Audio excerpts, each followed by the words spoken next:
Iyi ni Ibisanzwe TV nkuko bisanzwe. Ngendi Frank Mario Sebudandi. Inkuru tugiye kugarukaho tugiye kubabwira kubijyanye n'impamvu nyamukuru yatumye umujyi wa Musanze uhabwa ingamba zikakaye kurusha ibindi bice byo mu gihugu. Minisiteri y'Ubuzima yatangaje ko kuba umujyi wa Musanze wahawe ingamba zihariye zo gukurikiza mu gukumira ikwirakwira rya coronavirusi bijyanye nuko umaze igihe ugaragaramo ubwandu buri hejuru kurusha ibindi bice. Inama ya Ministre yateranye kuri uyu wa 14 Ukuboza mu mwaka wa 2020 yashizeho ingamba nshya zigamije gukumira ubwiyongere bw'icyorezo cya coronavirus. Gusa ni ingamba zigaragaramo umwihariko wahawe umujyi wa Musanze ugereranyije n'ibindi bice bitandukanye by'igihugu. Mu ngamba zihariye zafatiwe umujyi wa Musanze harimo ko ingendo zibujijwe guhera saa moya z'ijoro kugeza saa 10 za mu gitondo, mu gihe ahandi zibujijwe guhera saa 2 z'ijoro.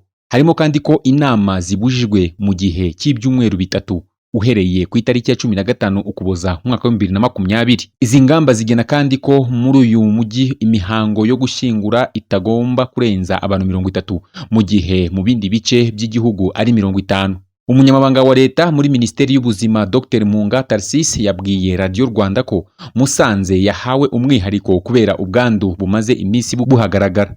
Yagize ati: muri ibi byumweru bibiri ubushakashatsi twagiye dukora dupima abantu batandukanye mu bice bitandukanye, Musanze ifite umwihariko wuko ifite ubwandu buri hejuru cyane ugereranyije na 13% by'abantu bose banduye niho bwaturutse. Bivuze ko ubwandu buri ku rwego rurenze ahandi hose mu gihugu.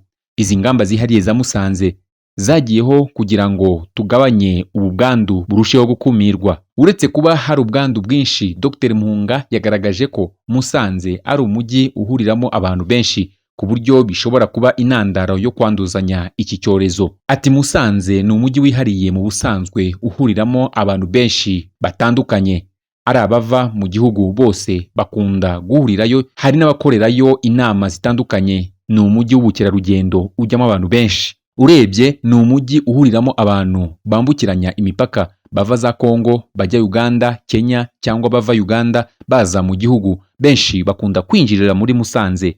Ni ahantu rero hahurira abantu benshi batandukanye baturutse mu bice bitandukanye. Ingamba zizubahirizwa mu gihugu hose. Icyambere ku itariki ya 15 kugeza ku ya 21 Ukuboza mu mwaka wa 2020 ingendo zirabujijwe guhera saa 3 z'ijoro kugeza saa 10 za mu gitondo. Kuva ku itariki ya 22 Ukuboza 2020 kugeza ku wa 4 Mutarama mu mwaka wa 2021 ingendo zirabujijwe guhera saa 2 z'ijoro kugeza saa 10 za mu gitondo. Amateraniro rusange harimo imihango y'ubukwe, ubusabane n'ibirori bitandukanye byaba ibibera mu ngo cyangwa ahandi hose birabujijwe. Umubare w'abitabira inama, meeting cyangwa se conferences ntugomba kurenza 30% by'ubushobozi bwo kwakira abantu bwaho bateranira. Bose bagomba kubanza kwipimisha COVID-19 kandi bakubahiriza amabwiriza y'inzego z'ubuzima. Ibikorwa by'inzego za leta n'abikorera bizakomeza, ariko buri rwego rurasabwa gukoresha abakozi batarenze 30% by'abakozi bose.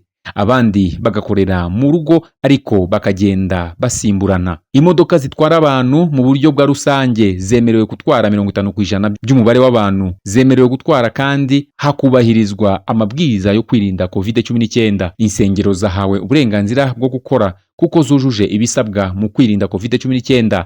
Zemerewe kwakira 50% by'ubushobozi bwazo bwo kwakira abantu inshuro imwe mu cyumweru. Imihango yo gushyingura ntigomba kurenga abantu 50. Umubare w'abitabira ikiriyo ntugomba kurenga abantu 15 icyarimwe. Ibi ni bimwe mu byemezo byafashwe n'inama y'abaminisitiri.